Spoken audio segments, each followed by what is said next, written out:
வணக்கம். இன்றைக்கி நம்ம பார்க்க போகிற சமையல் ஒரு அருமையான பிரான் தொக்கு எப்படி செய்யலாங்கிறத பார்க்கலாம். இந்த மாதிரி செஞ்சு பாருங்கள். டேஸ்ட் நல்லா அட்டகாசமாக இருக்கும். சைடிஷாக வச்சு சாப்பிட்றதுக்கு அருமையாக இருக்கும். வாங்க இந்த பிரான் தொக்கு எப்படி செய்யலாங்கிறத பார்க்கலாம். ஒரு பேன் எடுத்துக்கலாம். எண்ணெய் சேர்த்துக்கலாம். எண்ணெய் சூடானதும் ஒரு டீஸ்பூன் சோம்பு சேர்த்துக்கலாம். ஒரு சின்ன துண்டு பட்டை, 2 கிராம்பு சேர்த்துக்கலாம். இது கூடவே கொஞ்சமாக கருவேப்பிலையில் சேர்த்துக்கலாம்.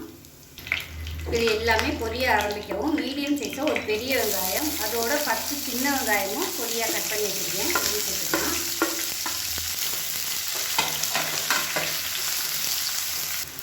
வெங்காயம் வதங்குறதுக்கு உப்பு சேர்த்துக்கலாம்.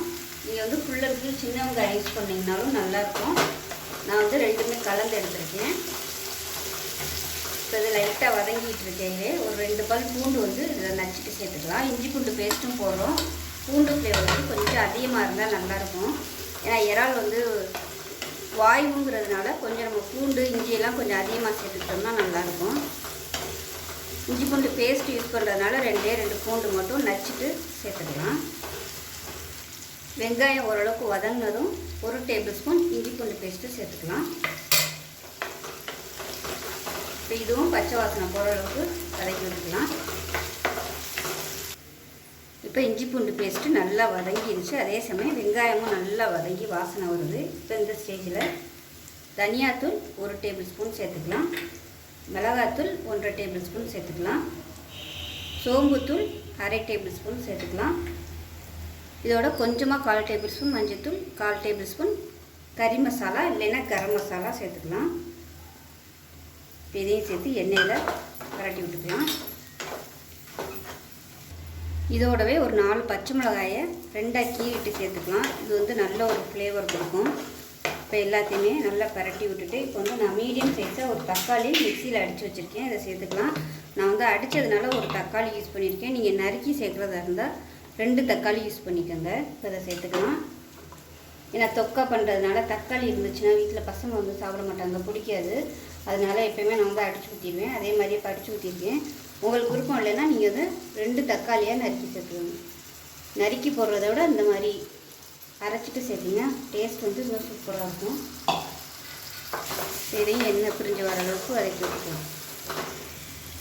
இப்போ பாருங்கள், நல்லா தொக்கு நல்லா அந்த மாதிரி வதங்கிடுச்சு வருங்க. தக்காளியெல்லாம் நல்லா அந்த எண்ணெய் சத்து வதங்கிடுச்சு வருங்க, தண்ணி எண்ணெயெல்லாம்.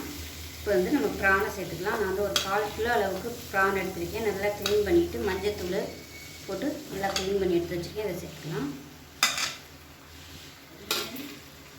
இதை சேர்த்து நல்லா பரட்டி விட்டுக்கலாம். தண்ணி ஊற்ற வேணாம், அதுவே தண்ணி விட்டு வரும். அதனால் நல்லா வதக்கி விட்டுக்கலாம்.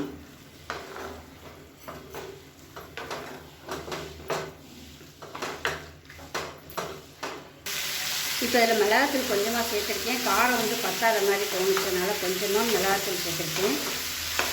அப்புறம் மசாலா எல்லாமே கொஞ்சம் பத்தாத மாதிரி இருந்துச்சுன்னா நீங்கள் எக்ஸ்ட்ரா அந்த ஸ்டேஜில் சேர்த்து வதக்கி விட்டுக்கலாம். தண்ணி ஊற்ற வேணாம், அதுவே தண்ணி விட்டு வரும். 10 நிமிஷம் ஆகும் இது வேகிறதுக்கு. ப்ரானோட சைஸை பொறுத்து வேகிற டைம் மாறுபடும். சின்ன ப்ரானாக இருந்துச்சுன்னா 7 நிமிஷத்தில் வந்துடும். பெருசாக இது கொஞ்சம் எல்லாமே பெருசாக தான் இருக்குது. அதனால் ஒரு 10 நிமிஷம் ஆகும்.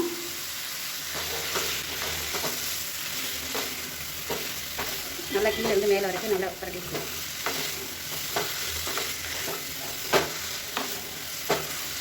இப்போ அப்படியே வேகட்டும். இப்போ பாருங்கள், நம்ம தண்ணியை ஊற்றலை, எவ்வளோ தண்ணி வந்துருக்குன்னு. ப்ரான் ஓரளவுக்கு நல்லா அப்படியே சுருங்கிடுச்சு பாருங்கள். இது நல்லா அப்படியே ட்ரை ஆகட்டும். கரெக்டாக இருக்கும். அந்த தண்ணி வற்றுறதுக்கும் ப்ரான் வேகிறதுக்கும் கரெக்டாக இருக்கும். நல்ல ஒரு வாசனை வந்துட்டுருக்கு கமகமானு. இதுக்கு காரம் கொஞ்சம் அதிகமாக இருந்தால் தான் நல்லாயிருக்கு. ஏன்னா இது லைட்டாக ஒரு ஸ்வீட்னஸ் இருக்கிற மாதிரி இருக்கும். அதனால் காரம் நீங்கள் நல்லா சுருக்குன்னு போட்டிங்கனாலும் நல்லாயிருக்கும். இப்போ மூடி வச்சிடலாம். கொஞ்சம் அடுப்பை குறைச்சி வச்சுட்டு மூடி வச்சிடலாம். இப்போ ப்ரான் எப்படி இருக்குன்னு பார்க்கலாம். பாருங்க, செம்ம வாசனையாக வந்துட்டு நல்ல ஒரு சூப்பரான வாசனை வந்துட்டுருக்கு. இப்போ அமர்த்திடலாம். நல்லா அப்படியே ட்ரை ஆயிடுச்சு. இப்போ அமர்த்திடலாம். இப்போ மேலாப்பில் கொத்தமல்லியையும் கருவேப்பிலையும் சேர்த்துக்கலாம். பொடியை நறுக்குனா கொத்தமல்லியில் கருவேப்பிலையில் சேர்த்திங்கன்னா நல்ல ஒரு வாசனை கொடுக்கும். கருவேப்பிலையில் நல்லா ஃப்ரெஷ்ஷாக சேர்த்துக்குங்க, நல்லாயிருக்கும். சூப்பராக இருக்குது. இன்னும் வேணால் நீங்கள் ட்ரையாக வேணுனாலும் பண்ணிக்கலாம். அருமையான ப்ரான் தொக்கு ரெடி ஆயிடுச்சு. நான் வந்து கொஞ்சம் மசாலாவோடு பண்ணியிருக்கேன். உங்களுக்கு கிரேவியாக வேணுனாலும் கொஞ்சம் தண்ணி விட்டு மசாலா மட்டும் கொஞ்சம் கூட சேர்த்துக்கிட்டிங்கன்னா நல்லாயிருக்கும். இதோட எக்ஸ்ட்ரா தேங்காய் பால் ஊற்றுனீங்கனாலும் நல்லாயிருக்கும் கிரேவியாக வேணும்னா. அவ்வளோதான், அருமையான ப்ரான் தொக்கு ரெடி ஆகிடுச்சு. ஸோ செஞ்சு பாருங்கள். செஞ்சு பார்த்துட்டு எப்படி வந்துச்சுங்கிறத சொல்லுங்கள். வீடியோ பிடிச்சிட்டா லைக் பண்ணுங்கள், கமெண்ட் பண்ணுங்கள், சேனலை சப்ஸ்கிரைப் பண்ணுங்கள், பக்கத்தில் உள்ள பெல் பட்டனையும் ப்ரெஸ் பண்ணுங்கள். நன்றி.